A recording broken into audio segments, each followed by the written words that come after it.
Breaking news, Lions fans. The Detroit Lions have just re-signed one of their own, and it's a good thing too. Otherwise, he probably would have been finding himself in New York. We're going to talk about it, so stay tuned. What are we? What makes us what we are and what we're going to be? It's grit. It's what we started with last year, guys. Doesn't matter if you have one ass cheek and 3 toes. I will beat your ass. Can definitely compete with the big dogs. 10-5 end zone touchdown Detroit Lions. You guys are unbelievable, man. I'm telling you. We are driven by Detroit. Hello, Detroit Lions friends, fans, and family members. Welcome on back to yet another episode of MCM Motor City Mania. I'm your host, David T. Pike. And as always, we're diving on in. So folks, as we already know, the news just broke a little bit ago. The Detroit Lions officially have signed linebacker Derrick Barnes to a new deal. I believe it was like for 3 years, for $22 million, something like that. And I think about $16 million of it is guaranteed. This is a big deal for a couple of reasons. Number one, let's get it out of the way first and foremost. We already know that Aaron Glenn was going to want to poach, was going to want to steal some of the Lions' defensive free agents had they not re-signed with the Detroit Lions. Derrick Barnes, had the Lions not re-signed him, probably would have become one of their starting linebackers in New York for the Jets. So, the Lions, first and foremost, already blocked the ability for, Glenn to get Derrick Barnes. And there's a good reason why the Lions did this. Number one, as we already know, Derrick Barnes is still pretty young. Born in 1999. This guy's got plenty of years left on him. So that's number one. Number two, Barnes, even though he didn't play a whole lot last year, when he did play, he actually was a pretty solid, linebacker for us. However, though, we only got to see him for 3 games. So it's not like we got a whole lot out of him because of the injury. So in order to understand why it's important the Lions decided to bring him back, we have to go back to the previous season of 2023. If you go back to 2023, you're again going to see that Derrick Barnes was very good at what he did. Derrick Barnes was one of the best linebackers in the NFL in terms of getting run stops. Now, I'm pulling my phone out of my pocket because I have the notes actually on my phone. But one of the things you're going to definitely want to pay attention to is this. If you go back to 2023, Derrick Barnes had a run stop percentage that was tied 14th best. And again, that's pretty damn good for a guy that, some people have thought about in the past whether or not we should keep him. But when you take a look at the statistics, you take a look at the analytics, Derrick Barnes definitely has value. And when you get 8.6%, when you have a run stop percentage that's ranked 14th, that's a pretty damn good reason as to why you want to keep a linebacker. Because linebackers' primary responsibilities are one of 2 things. They're either to provide middling coverage over the middle of the field. Their also primary responsibility is to be able to tackle. That is what linebackers are primarily supposed to do. So the fact that obviously Derrick Barnes is a really good run defending linebacker is definitely something the Lions wanted to keep in-house. And there's obvious reasons for that. They obviously want to have enough guys to rotate in and out. And currently, they are maintaining their core component of those linebackers with, Alex Anzalone, Jack Campbell, and now bringing back Derrick Barnes. So those 3 guys are going to stay together. So continuity is huge here.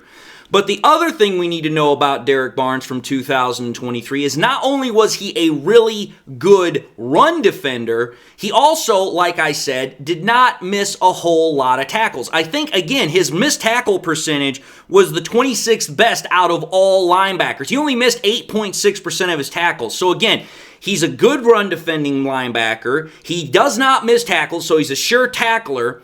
He has a lot of experience with this defense, with the guys that are on the defense, so you're keeping that continuity. You're also keeping continuity within the linebacking core. This is all big news for the Lions because, again, the Lions want to keep their own guys because, one, they know what to expect, two, they've been here, and three, they're familiar with them.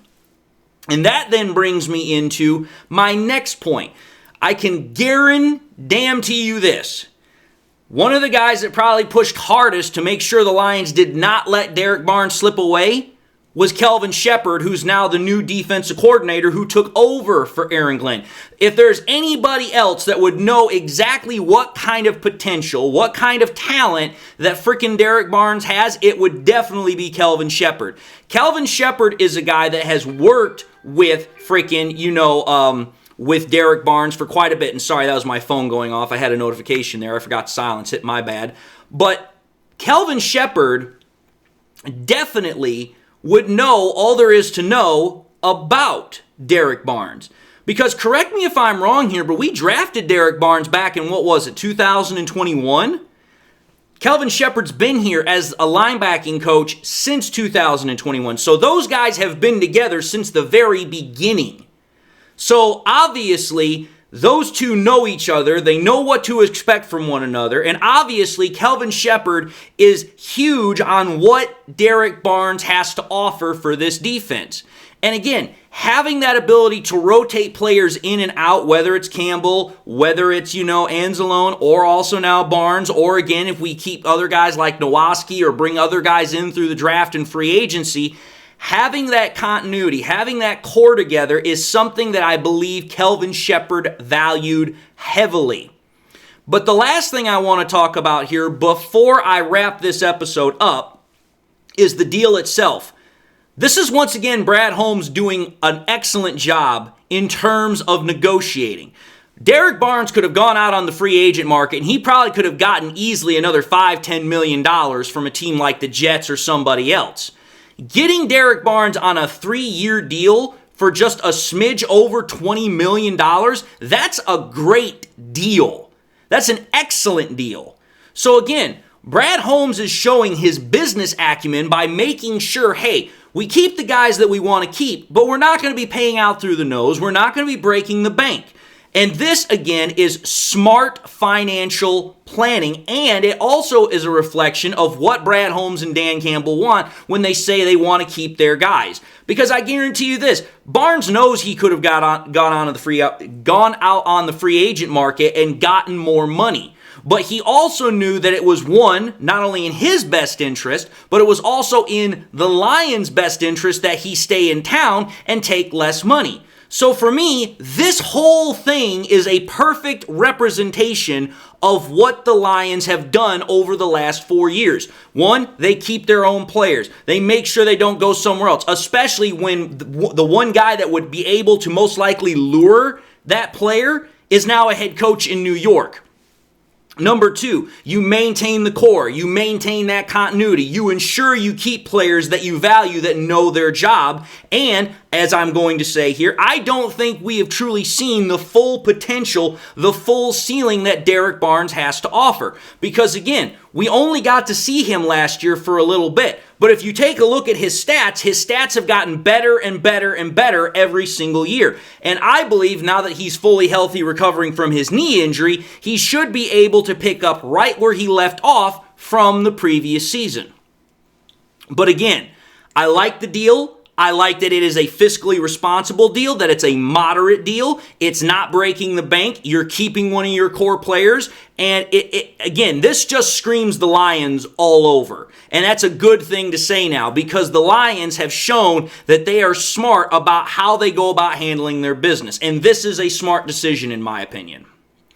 But having said that, I just wanted to make this quick episode. Just wanted to, get my 2 cents out there. So I'm going to end this episode and say thank you all for watching yet another episode of MCM Motor City Mania. If you like what you saw, by all means, I highly encourage y'all to watch the next episode. Also encourage y'all to do one of these 3 things: like, comment, and subscribe. If by chance you subscribed in the past and you forgot to do so at the time, I want to highly encourage y'all, please make sure you hit that bell notification icon so that way you guys never miss any more content that I push out. Also encourage y'all, please, to make sure you share the content. Share here on YouTube, Twitter, Facebook, share anywhere and everywhere you possibly can. And with that, I hope y'all got something out of the content. I hope y'all enjoyed it, whether it's the first time you watch me or you guys have been watching me forever and a day. That's what I truly want, is that you guys get something and you enjoy the content. Hope everybody has something in their life that makes them happy, makes them smile. God bless, my friends, and until the next time we meet, I'll see you all in the next episode.